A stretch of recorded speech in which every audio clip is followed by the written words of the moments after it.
The Adventures of Tom Sawyer by Mark Twain. Longman Simplified. English Series. Read by ดวงหายไทยพรหมมา Chapter 19. Friday. The summer holiday was approaching. The teacher, always sober, grew soberer than ever, for he wanted the school to do well on Friday. His stick was seldom idle now, and Mr. Robins's punishments were very energetic ones, too. Although he carried under his felt hair and perfectly hairless and shiny head, he had only reached middle age and showed on signs of weakness. As the great day approached, he seemed to take a fierce pleasure in punishing in the least behavior. The result was that the smallest boys spent their days in terror and their nights in planning revenge. At last, they hit upon a plan which promised a glorious victory. As the teacher lodged at the side planter's house, the boys asked the side planter's son to help them. He agreed at once because he too disliked the teachers. Mr. Robbins would go a visit to the country in a few days, and there would be nothing to interfere with the plan.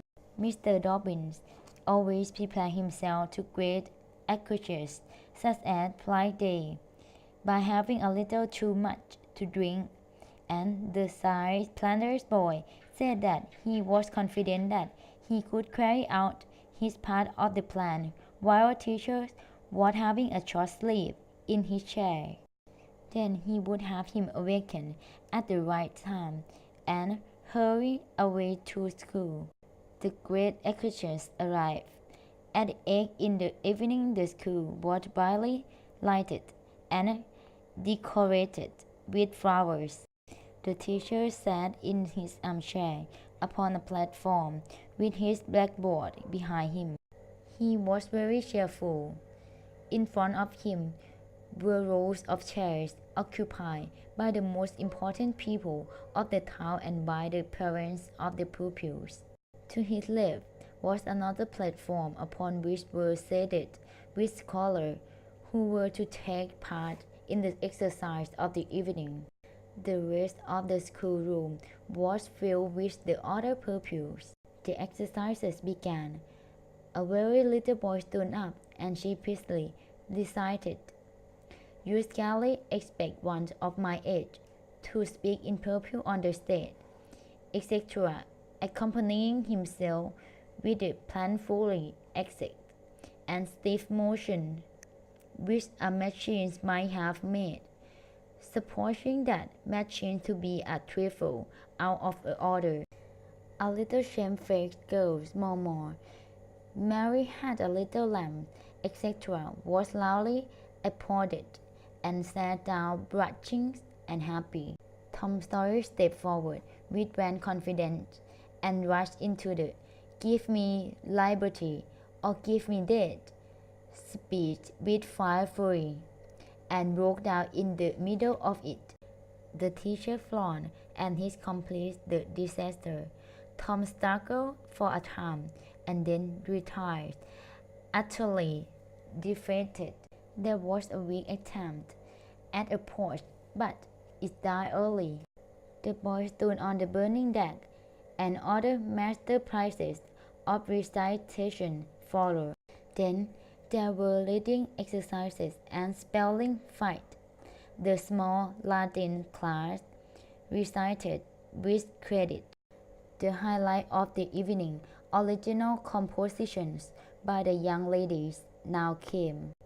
Each in her turn stepped forward to the edge of the platform, cleared her throat, held up her paper, which was tied with pretty ribbon, and proceeded to read with special attention to expression and punctuation. The first ply was won by a black-haired young lady with a mournful expression.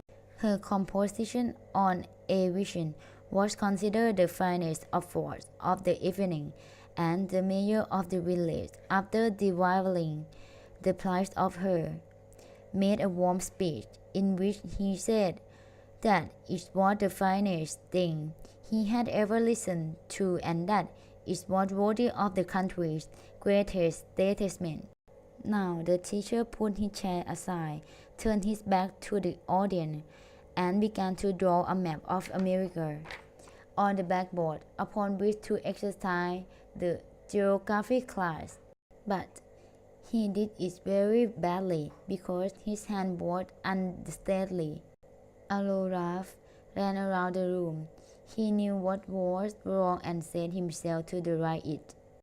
He rubbled out lies and remade them, but the laughter grew louder, and with good reason. There was a storeroom above, and the entrance to it was just above his head. Down through his opening came a cat hanging from a string tied round her body. She had a ring fastened about her head and jaws to prevent her from making a noise. As she slowly descended, she curved upwards and seized the string with her claws, then swung downwards and clawed at the air. The laughter grew louder and louder. The cat was within 6 inches of the teacher's head. Down, down, a little lower, and she seized his false hair with her deployed claws, held it, and was snatched up into the storeroom in an instant, with her plight still in her possession. And how the light blazed from the teacher's hellish head! For the side Pander's boy had quarrels in which gold planked that broke up in the meeting. The boys had had their revenge.